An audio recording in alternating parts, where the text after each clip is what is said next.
biasa kita akan berbincang-bincang tentang bagaimana kita meraih kesuksesan, guys. Namun sebelumnya jangan lupa tekan tombol subscribe, like, share, dan jangan lupa komen serta bunyikan bel notifikasinya.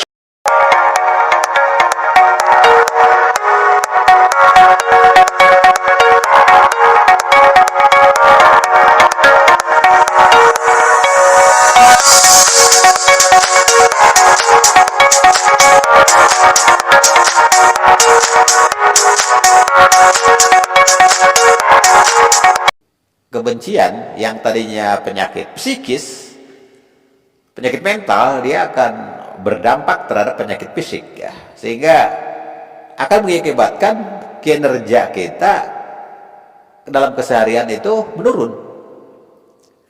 Jadi jangan dibiarkan, jangan dipelihara yang namanya penyakit kebencian, gitu ya. Lalu siapa sih yang harus kita benci itu? Orang yang benci itu adalah pekerjaannya saja yang dibenci, ya, bukan orangnya. Kalau misalnya ada orang yang melakukan kemaksiatan, melakukan kemungkaran di depan mata kita atau di tempat lain yang kita tidak tahu, tetapi ada orang yang memberitahu. Jadi kita membenci perbuatannya, bukan membenci orangnya, ya. Sehingga ketika orang itu sudah berubah, sudah tidak melakukan perbuatan mungkar lagi, ya kebencian kita hilang, karena kita tidak membenci orangnya tapi membenci perbuatannya. Berbeda kalau kita membenci orang, ya, atau sekelompok orang. Ini sangat kontras perbedaannya. Kalau kita membenci seseorang atau membenci sekelompok orang, apapun yang dilakukan oleh orang itu tetap kita tidak suka. Itu namanya kebencian. Apapun, ya, sekalipun mereka melakukan ibadah 700 rakaat, kita tidak pernah akan suka tuh pada orang. Kenapa? Karena kita benci. Jadi apapun yang dikatakan, apapun yang diposting, apapun yang dipublikasikan oleh orang yang kita benci, kita tidak pernah akan suka tuh. Itu namanya kebencian. Berarti kita sudah terkena gangguan penyakit mental dari situ, ya. Jadi itu hati-hati tuh.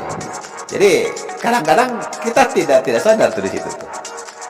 Kita menganggap diri kita sehat, menganggap diri kita normal, padahal kita sudah ada gangguan penyakit di dalam diri kita, ada penyakit mental. Di mana kebencian kepada seseorang atau sekelompok orang tidak pernah hilang, selalu ada, selalu nempel. Dan kita tidak pernah bertanya pada orang yang ahlinya. Cobalah kita berkonsultasi pada psikolog atau psikiater, ya, yang ada di kota kita, atau carilah, atau kepada para ulama, para kiai yang mengerti tentang apa namanya urusan hati, ya, urusan hati. Bagaimana kita menata hati, memanage kolbu supaya hati kita tenang, hati kita damai, hati kita nyaman dengan orang-orang di sekeliling kita. Jadi jangan ada apa namanya, jangan ada gap, ya, jangan ada jurang pemisah. Jadi urusan-urusan yang sifatnya material itu jangan dijadikan alasan untuk kita membenci seseorang atau menjauhi seseorang. Jangan misalnya gara-gara karena dia pakai baju yang kita tidak suka, ya kita menjauh misalnya. Gara-gara orang memilih warna baju, warna pakaian yang kita tidak suka, langsung kita, oh kok kamu sih pakai baju itu norak misalnya. Kok kamu pakai kayak gitu sih, kok kamu dandan pakai itu, kok kamu pilih lipstick warna itu. Jangan, nggak usah, ya. Nggak usah. Jadi tetap saja kita nyaman dengan orang, walaupun kita tidak suka, bukan tidak suka orangnya, tidak suka perbuatannya. Ya kalau kita sanggup menasihati, kita nasihatin. Kalau tidak, ya kita dengan hati aja, kan.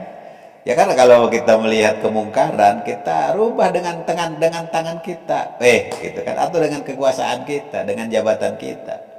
Sebagai apa kita di situ fungsinya? Kelas kita, level kita di situ sebagai apa? Kalau kita sebagai pimpinan, jelaslah punya kewajiban untuk menegur anak buah, memperbaiki anak buah, gitu kan. Menata kantor, menata organisasi, ya, dan lain-lain. Perlu diperbaiki.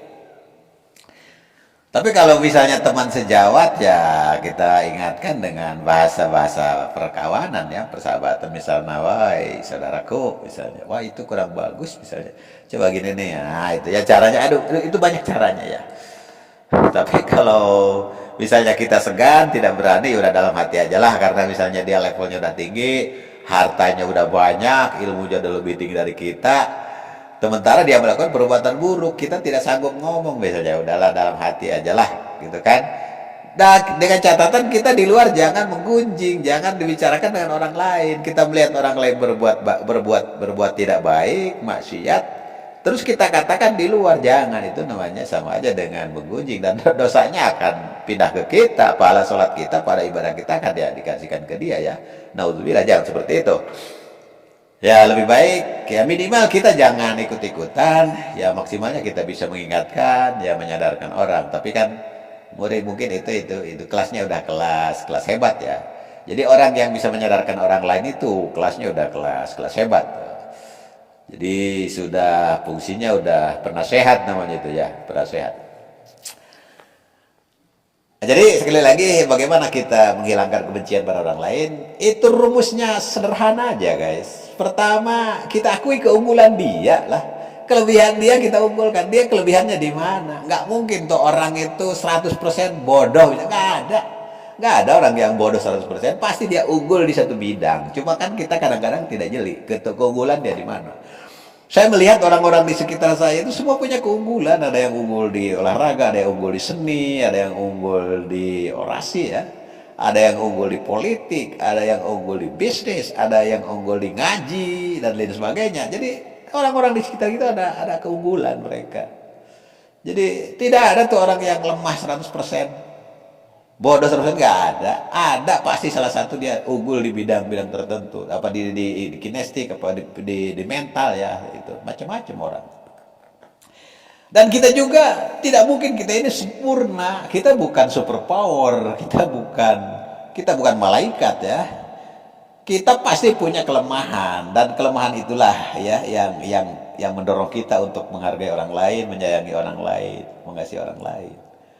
Kalau kita misalnya manusia super yang tidak punya kekurangan, selalu benar, ya itu bisa jadi. Tapi kan nggak ada tuh. Mana tunjukkan kepada saya siapa orang yang selalu benar, punya kelebihan, dia unggul di semua bidang gitu. Nggak ada. Nggak ada orang yang unggul di semua bidang, nggak ada. Nggak pernah nemukan saya.